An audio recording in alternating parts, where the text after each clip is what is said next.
Welcome back to Brent's Prime Food Adventures. Today we are going to make chicken kebabs and beef kebabs. And we are going to follow the recipe that we had from our store, the family-owned meat market. I'm going to show you how to make them and how to cook them. So we're going to start with mise en place, everything in its place. And I am going to do this in 2 steps. The first step is the meat, which is going to be cut and marinated. So I want to start with what kind of beef you would use for kebabs. I actually ran across some New York strip steaks, choice New York strip steaks, grass-fed, grain-finished, on sale. I would normally use a top sirloin or a boneless sirloin, but because I got New York strips at a better price than boneless sirloin, I'm going to use New York strips in my kebabs. You can see where I'm going to have to do some trimming. Of course, these came from a big box store. We would never have steaks this fatty or this untrimmed at the old Ray's Prime Foods. I'm also going to use chicken breasts here, not boneless thighs. So it'll just be white meat. One of the reasons I use the breast is I'm going to marinate. So when we sold the chicken kebabs at the store, they were always Italian marinated chicken kebabs. We are marinating both these just for flavor. Sometimes you marinate beef in particular because you want the tissue to break down. Again, I've talked about this before. That's why there's always either a citrus like lemon or lime in a marinade, or there's a vinegar or a wine, because that will break down the tissue of the meat. And maybe if I was using top sirloin, I would marinate it longer, but top sirloin shouldn't be too chewy. But in the old days, we would use round for kebabs, top round or the whole round, and we would marinate that for a day. I would never use chuck for kebabs. That's just not the right cut. So because I have good quality, I'm only going to marinate for an hour or 2 just to get a little bit of flavor. I'm not worried about breaking down the tissue because I have such high quality product here.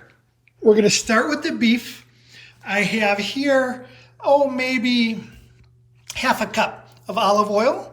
We're going to do the Worcestershire, and we are going to say 2 tablespoons of Worcestershire. We're going to do the balsamic vinegar. I use an aged balsamic vinegar. I'm a little bit picky. And now we're going to add the red wine. And I will say 1/4 cup of red wine. And now we're going to add fresh thyme, which I just happen to have. You can use whatever, basil would be great in it as well. Rosemary, I just happen to have some fresh thyme available. Then I'm also going to add a tablespoon of the garlic. I use minced garlic. A lot of people like to use fresh, that's fine. And I'll probably do 15 turns of my pepper.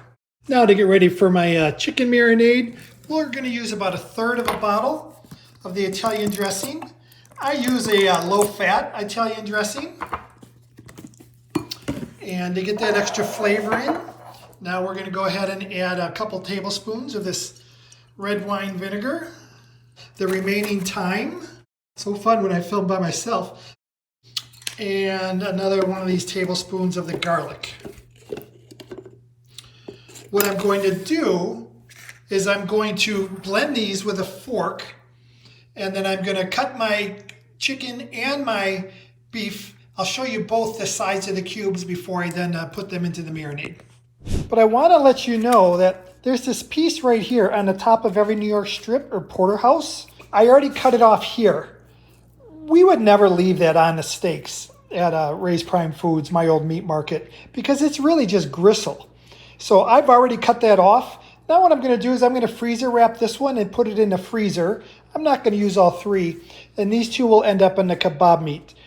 So here are my trimmed steaks. I'm guessing it's about 24 ounces. I want my kebabs to be about 6 ounces each of beef. So if I want to make 4 kebabs, I am going to cut this into 16 pieces. I'm going to have 4 pieces of meat on each kebab. Here's my 16 pieces. Each beef kebab is going to have about 6 ounces each on it.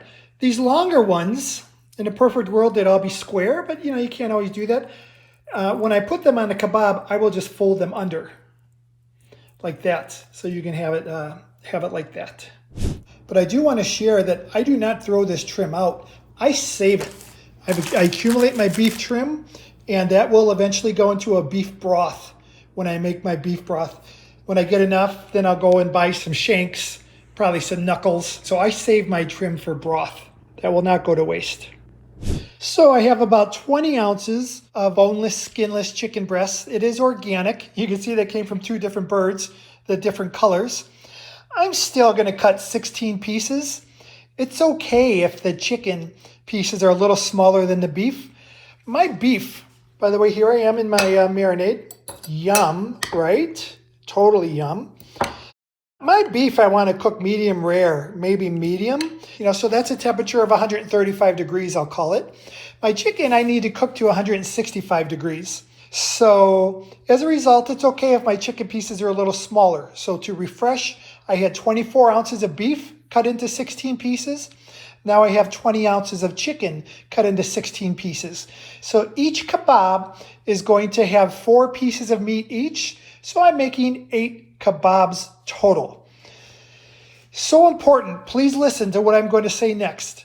There's a reason I cut the beef first and I'm cutting the chicken second, and that's called cross-contamination. I do not want my chicken to touch my beef. Even when I cook them, I'm going to cook them in separate pans because, again, we do not want the chicken and the beef touching. And the reason why is my beef, again, I'm going to eat it medium rare and not cooked all the way through. So if I had some raw chicken on my beef, it's possible that I'd be eating some poultry. I'd have some poultry juices, not thoroughly cooked. So I have about 16 approximately equal pieces. A couple of the end pieces I'll have to fold over. No big deal. I'm going to put them in the marinade now. You're more than welcome to use any kind of marinade that you would like for your beef and for your chicken. A citrus marinade would be very good. I see some of those, meaning you could use lemon or lime. But I always encourage that you make your own marinade as opposed to buying prepackaged. Certainly you could buy prepackaged. It's certainly so convenient. And then add your own oil. The seasonings are already done. But when you're making things yourself, you're controlling the ingredients. You're controlling the amount of salt that goes in. You're controlling the amount of processed ingredients that go in, which is why I made the marinades from scratch. And I stir those every 10 minutes or so. Now I'm going to do the vegetables. And what you need to know about the vegetables, for the chicken kebabs, there's pineapple. For the beef kebabs, there's redskin potatoes and there's mushrooms. Those are unique to each kebab. And then for both kebabs, there's going to be green pepper, red pepper, yellow pepper, onion, and tomato. And the next thing I'm going to do is I'm going to boil the potatoes. Okay, everything is cut and I'm getting ready to make them. I have metal skewers. You can always use the wooden ones if you don't have metal ones like me. My longer ones I'm going to use for the beef kebabs because I've got a little more. Remember, I have the mushrooms and the potatoes. I'll be honest, I'm not sure I'm going to be able to get 2 slices of onion on the chicken kebab skewers, in which case I just have extra onion left over.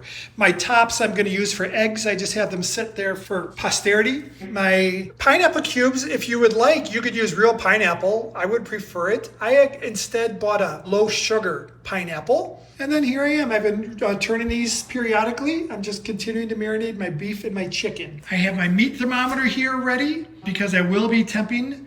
I'm going to cook at 350 probably for half an hour for the chicken kebabs. And I will do 350 probably for 20 minutes for the beef kebabs. You may remember, I love moisture. Moisture is great, especially when you're cooking low and slow.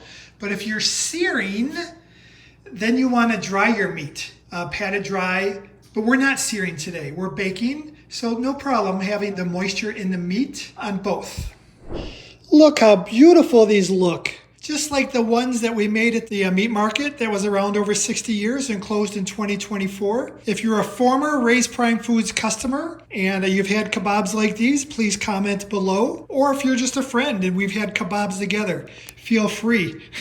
Or even better, if you're a former employee and you look at my kebabs, I tried to do red, yellow, green, red, yellow, green. Every kebab had to be the same. It's not like you could just fly off the seat of your pants and make kebabs different depending upon who it was. And I was able to get 2 tomatoes and 2 potatoes on each beef kebab. They're turned around. You can see 2 of the mushrooms at the top one way and 2 of the mushrooms on the other way. They just fit better in the pan that way. And what happened with the chicken kebabs was I was only able to get 1 tomato just because they were smaller, although I did get 2 pieces of pineapple on each. Also, there's 2 onions on the beef kebabs. There was only 1 onion on the chicken kebabs. Now, for the final touch, I took my marinade and I dumped it right on top. The thyme sprigs I've removed, and then I topped with magic dust. For those of you who don't know what magic dust is, it's a seasoning that we sold at the store. It was salt, pepper, garlic, and herb. We put it on everything, but if you'd like to acquire some, it's in the link in the description below, as are the recipes for both the beef kebabs and the chicken kebabs. These are gonna go in for about 15 minutes at 350, and then I'll flip them. I'll put a little more magic dust on them, and then we'll see if they'll be done after half an hour. So these have been in about 15 minutes, maybe a little closer to 20, but close enough. And I'm going to put the beef kebabs in the oven now, and then at the same time I'm going to flip the chicken kebabs. I put a little more of the magic dust on top. They look great so far, and I'll say it again. Man, does it smell good. Here are my beef kebabs after 10 minutes. I flipped them once. I will now season again. Remember, I dumped that marinade in, so a lot of that marinade is in the bottom. So when you flip, not only do you get it even cooking, but you also get the moisture on both sides. All right, everything's done and pulled. So I did the beef kebabs, 10 minutes each side at 350. They were temping about 115, 110, the beef was. So I put them on broil. I did do a little bit of a sear for 5 minutes. Now they're temping about 130. I'm afraid I might have overdone them.